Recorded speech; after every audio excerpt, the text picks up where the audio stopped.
Why are Medicare Advantage plans bad? That's what we're going to talk about in this quick video, so please stay tuned.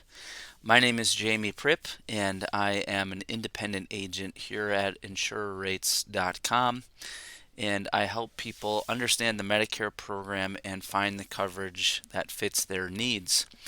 In this quick video, I want to tell a story of my own experience with working with Medicare members and what they have told me have been some of the downsides to Medicare Advantage plans. In fact, I'm going to use one story. When I first became an agent and I first started helping people with Medicare, and I did my first visit with someone at their home about their Medicare, it was a gentleman who was on a Medicare Advantage plan, and I actually had to drive about a half hour to his house. Um, he lived in an apartment building I'd never been to. It was a very unique experience. But I learned a lot in that first ever appointment, and this was obviously before COVID and all that sort of stuff. I learned a lot, and I learned the most actually from just talking to Medicare members. And so that's what I'm going to use in this video. Please hear me at the very beginning. This isn't to say that a Medicare Advantage plan is the wrong choice, right? For some people, it's a very good choice, but for the sake of this video, I just want to talk with you about this experience that I had and when I did my very first ever visit with someone on Medicare. So I'm going to just talk to you about what he told me. So let's get into the slideshow here. The very first thing that I learned talking with this gentleman is that free doesn't mean free. And here's what I mean. A lot of what's advertised out there to Medicare members about Medicare Advantage plans is $0 plans. I don't think they technically call them free because I think they know that they can't say that. But what I mean is that it's a very low monthly premium, or there are some that are $0 and even have a give back program for your Part B. In my experience talking with this gentleman, what I learned was that what he told me was even though the plan did not require a monthly payment, he was paying certain payments every single month. And here's what I mean by that. If he had to go to the doctor, there was a co-payment. If he had to go to a specialist, there was a co-payment. Maybe for some of the prescription drugs he was on, there was a co-payment. So even though the plan technically didn't cost him a premium, he was still paying out-of-pocket expenses every single month. And as we looked at his checkbook and he showed it to me, what you could see was that it added up, especially if you had to do, let's say, more than one visit to a doctor or specialist each month. Maybe you have a $20 copayment. Well, if you go a couple times, that's $40 right there. So that's the one thing that I learned from him, is that free doesn't mean free.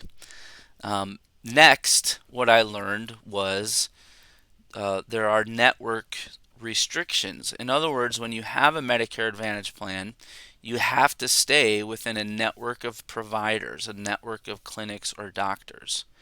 And that was part of what led to us meeting. Was he wanted to continue to go to this particular doctor, and in the new year his plan, the doctor was no longer accepting the plan that he had, so he had to figure out, how do I make a switch?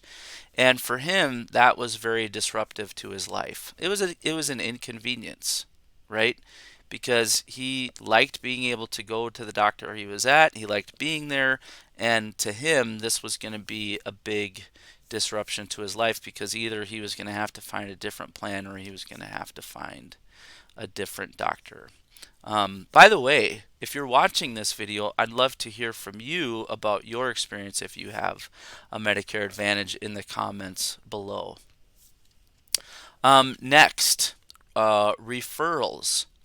So one of the things about Medicare Advantage plans is that if you have a network of doctors and you want to go see, let's say, a specialist, then in many of these Advantage plans, what has to happen is your primary doctor has to refer you to a specific specialist. Again, it's not a bad thing per se, but in his situation, it just was inconvenient, and I think he was frustrated with that reality. And I've had this happen with other people, um, where they wanted to go to maybe this particular doctor that a friend or a family member specialist recommended to them. Well, what they quickly found out is they couldn't just make an appointment. They had to be referred because of the plan that they were on. Again, this isn't to say that Medicare Advantage plans are all bad and that you shouldn't choose that. For many people, they work just right. But this is just kind of my own experience as an agent talking to this particular Medicare member. Next, I kind of mentioned this a couple points ago, but annual changes to the plan. And what I've seen as an agent is almost every year that I've been doing this, there are large providers. And when I say providers, what I mean is a doctor or a clinic or a hospital. There are large providers that will no longer take a specific plan. I've seen this happen, I think, almost every year, and many times it affects a large chunk of people. And so, if you're used to going to that doctor, you're used to going to that clinic or that hospital, and they're no longer taking your plan, again, what that means is either you're going to have to find a different provider or you're going to have to find a different plan. And so that's just something that you want to keep in the back of your mind as you're trying to figure out what's right for you. Typically, what I see is that if you're in a larger metropolitan area, this doesn't maybe happen quite as much as if you were maybe you live in a outstate area in the country. Again, prior authorization. So one of the things that happens with Medicare Advantage plan is before the doctor, maybe the doctor's like, hey, we'd like you to have this test. We'd like to have this done. Well, prior authorization means, and I know this from experience because my sister is on Medicare Advantage.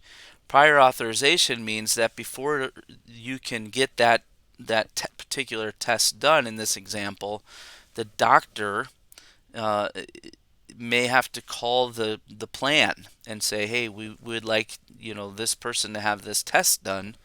Um, can will you approve it, type of thing. And that's what happens to my sister. And so again, it's not saying that it wouldn't happen or that it's going to happen to you. It's just saying, hey, here's some of the possibilities of things that might come up when you're choosing a Medicare Advantage plan.